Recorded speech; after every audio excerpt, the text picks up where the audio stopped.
Scotty, what just happened? Captain, we didn't beam anyone up. In fact, whoever they are, they beamed themselves aboard. Security to transporter room. Mr. Spock, with me.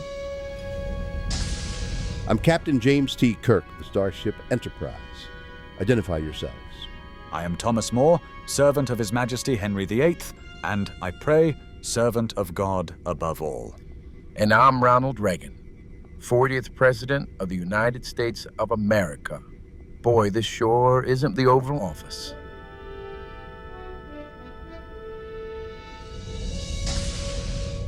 Have a seat, gentlemen. Look around you. This vessel is proof of humanity's triumph. No poverty, no hunger, no tyranny.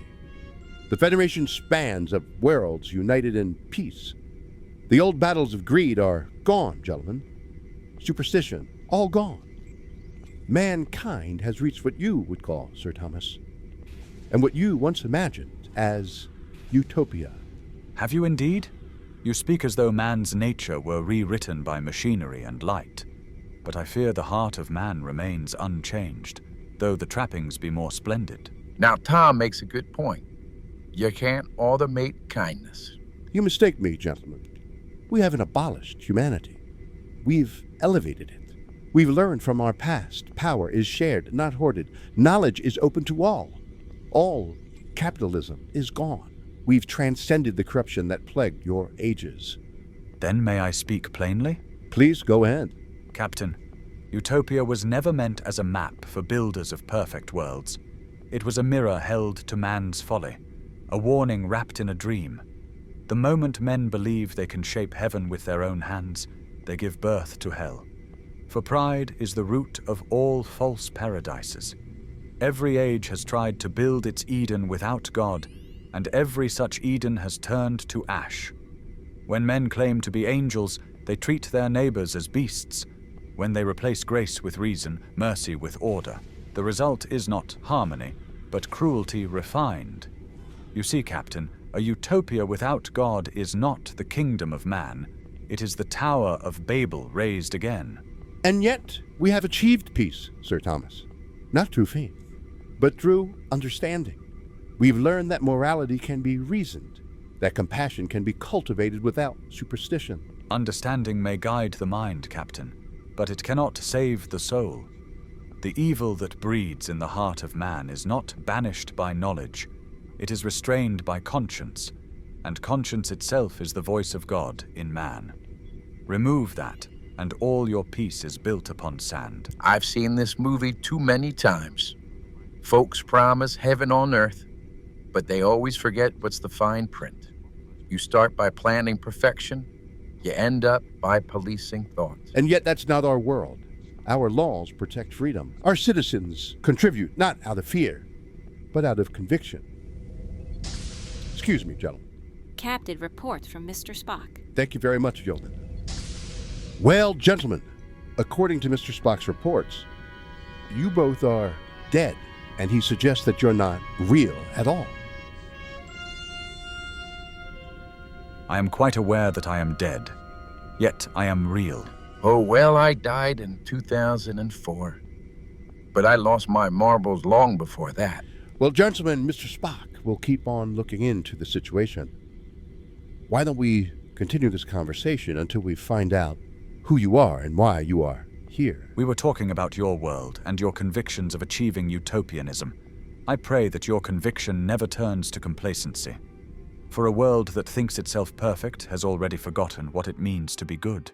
A political system that neglects the divine, who is the true logos, the creative word, cannot stand for long.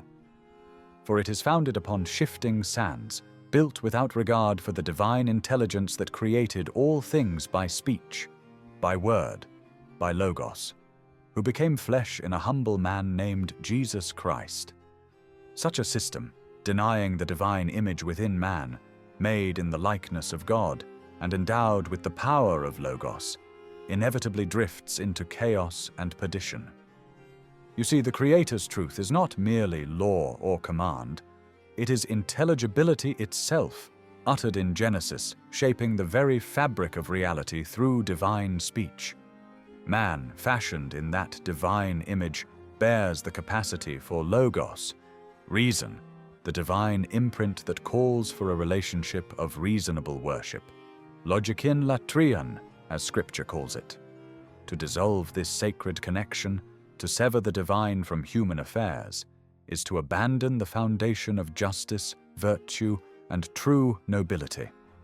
When men forget that the divine reason and moral law underpin genuine justice, they venture into the realm of impersonal necessity, chaos unrestrained, where might makes right, and evil lurks unchallenged. But the moral core of all true law, an echo of divine law, is rooted in the recognition of human nobility, justice, and intractable human evil. Without divine guidance, what remains? A fragile scaffolding, no more liable to collapse at the first storm. Recall that both religious tradition and philosophy acknowledge the nobility of human nature and the presence of evil. Yet the biblical understanding insists that humanity's nobility is not self-sufficient. It needs the divine logos, the reason and morality bestowed by God, who fashioned man in his likeness, calling humans to enter reasonable worship. Abandon that, and society's moral and political orders become mutilated human beings, mere caricatures of their divine origin.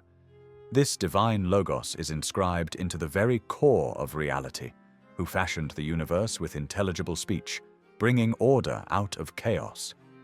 When political systems reject this divine word, they lose their true bearings, and laws become arbitrary, justice turns to injustice, and the populace falls into despair and tyranny. Laws and philosophy alike can be mutilated when they dismiss, or worse, ignore, the moral and divine dimensions of human life. We are, in essence, mutilated human beings without the moral and divine anchors that give us shape and purpose. Therefore, the political must serve not only the earthly good, but must be oriented toward the divine, the Logos, who is the ultimate criterion of truth, justice, and morality. Without him, our politics sink into the impersonal necessity that leads us into chaos, an abyss where might and craftiness rule, and the moral nobility of man is lost.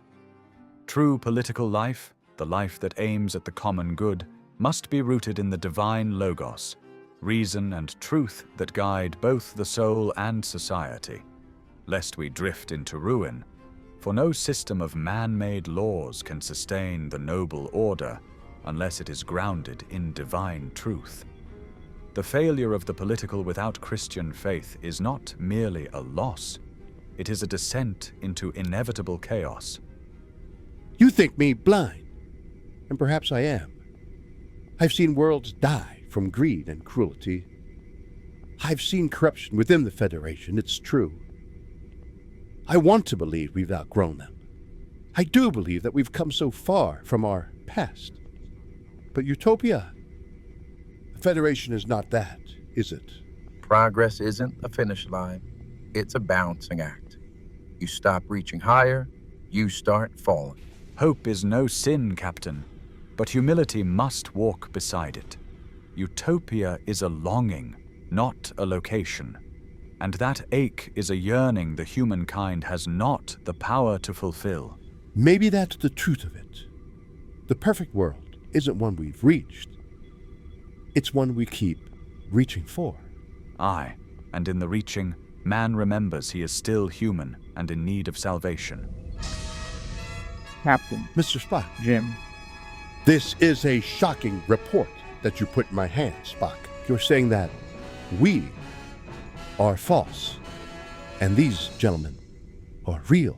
It is shocking that we are TV characters from a 1966 TV show. That's all we are. How ironic. According to your calculations, we will all fade away in 10 seconds. I bid thee farewell, Captain. Be courageous now that you enter the unknown. Well, this has been an adventure.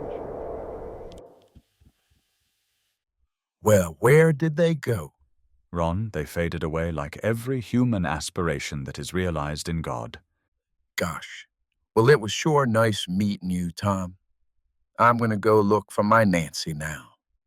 Goodbye. Godspeed, Ron, Godspeed.